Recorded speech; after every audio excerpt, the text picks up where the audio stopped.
ugly truth history has exposed time and time again.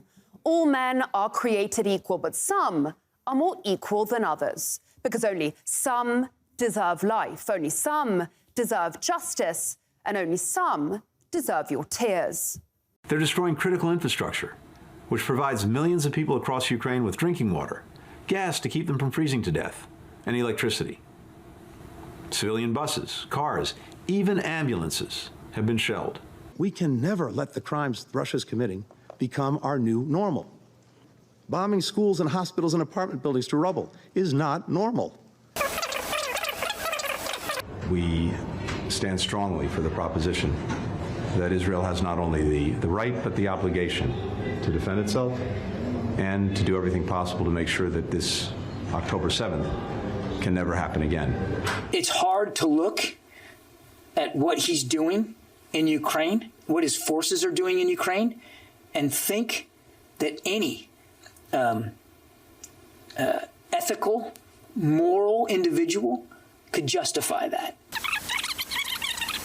This is war. It is combat. It is bloody. It is ugly, and it's going to be messy. And innocent civilians are going to be hurt. We're not going to react in near real time to every event. Israel has a right and a responsibility to defend itself, and we're going to make sure they have the tools and capabilities to do that. The death toll in Gaza rose. 1,000, 5,000, 10,000, 15,000. Every day, the death toll rose. But it was never quite high enough to move Kirby and co to tears. The thousands of orphans, the carpet-bombed homes, the scarring tales of the unfolding horrors. Gaza is becoming a graveyard for children. We cannot see more children with the wounds of war, with the burns, with the shrapnel littering their body, with the broken bones. Inaction by those with influence is allowing the killing of children. This is a war on children. How do you assess what's happening right now in terms of humanitarian needs in Gaza? The worst ever, Christiane, and I don't say that lightly. I mean, I started off in my 20s dealing with the Khmer Rouge, and you remember how bad that was, the killing fields and so forth. But 68% of the people killed in Gaza are women and children. They stopped counting the numbers of children killed after 4,500 had been counted. That just didn't quite do it for those self-appointed champions of human rights in London, Washington, Brussels. Dry eyes all round. Then a moment came when the piles of bodies just grew too high to be ignored, and the goalposts changed. It turns out the dead are ranked according to who, how, when, and why. Unlike Russia and Ukraine, and unlike what Hamas did on the 7th of October, the killing of civilians is not a war aim of Israel. I'm not denying that it's happening. Now, of course it is, and it's tragic. But it's not the goal of Israeli forces to go out and deliberately take innocent civilian life. And they have tried to make efforts to minimize that. Well, someone get the Israelis some target practice, please. Because by the UN's own admission, civilian casualties in Ukraine, after almost 2 years of war, and despite President Putin apparently aiming at innocents, are lower than what Tel Aviv managed to achieve by mistake in just a few weeks. But then again, who can trust any of these numbers anyway? They say to me is I have no notion that the Palestinians are telling the truth about how many people are killed. I'm sure innocents have been killed, and it's the price of waging a war. I think we should be incredibly careful. I think not we, the Israelis should be incredibly careful to be sure that they're focusing on going after the folks that are propagating this war against Israel.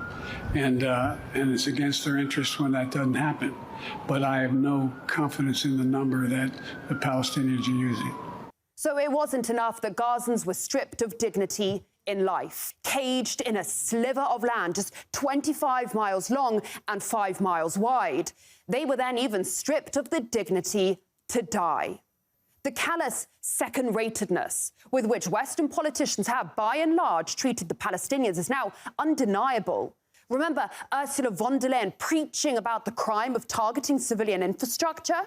Targeted attacks on civilian infrastructure with a clear aim to cut off men, women, children of water, electricity and heating with the winter coming, these are acts of pure terror. And we have to call it as such. This is a moment to stay the course, and we will back Ukraine for as long as it takes. Turns out that only applies in Ukraine. Gazans can be starved, denied water, electricity, medicine. We're imposing a complete siege in Gaza. There will be no electricity, no food, no water, no fuel. Everything will be closed. We're fighting against human animals and we're acting accordingly. And all Ursula will do is preach Israel's right to self-defense. Remember the doors Europe opened to Ukrainian refugees? Free housing, free transport, free healthcare, free schooling, free clothing. But for Gazans, nothing but closed borders. With only the clothes on their back, the 2 million displaced could do nothing but inch further south along the Gaza Strip as the bombs dropped closer and closer. Remember the flood of politicians to Kiev with their tearful faces and promises to stand together? Remember Ursula making the pilgrimage to Bucha? Well, no such visitors to the mass grave in Khan Yunis. No helping hand to the newborns unplugged from incubators, and certainly no C-section and dignity kits like the ones the EU delivered to Ukrainian hospitals, because apparently all babies should have a fair start in life. But perhaps none of this surprises you. After all, it had been made clear long ago that not all wars are equal. I'm sorry, it's very emotional for me because I see European people with blue eyes and blonde hair being killed, children being killed every day with Putin's missiles.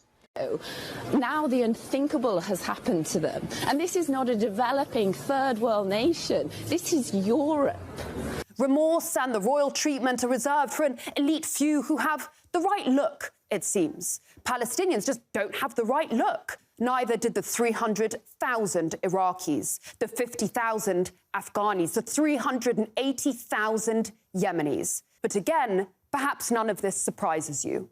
After all, people like this are shaping US foreign policy. And we're going to put big signs here that say this guy believes in Hamas, but you're a terrorist. You support terrorism. Listen, go. I'm not support something. You do. You support terrorism. I'm not some. Go. I'm just working here. You're a terrible person. If we killed 4,000 Palestinian kids, you know what? It wasn't enough. It wasn't enough. Go, go, go, go. Oh yes, 2023 proved yet again that this is a world of haves and have-nots. The haves have it all. Money, influence, powerful backers. The have-nots are stripped of everything but hope. That maybe, just maybe, someday, someone, somewhere will shed a tear for them too.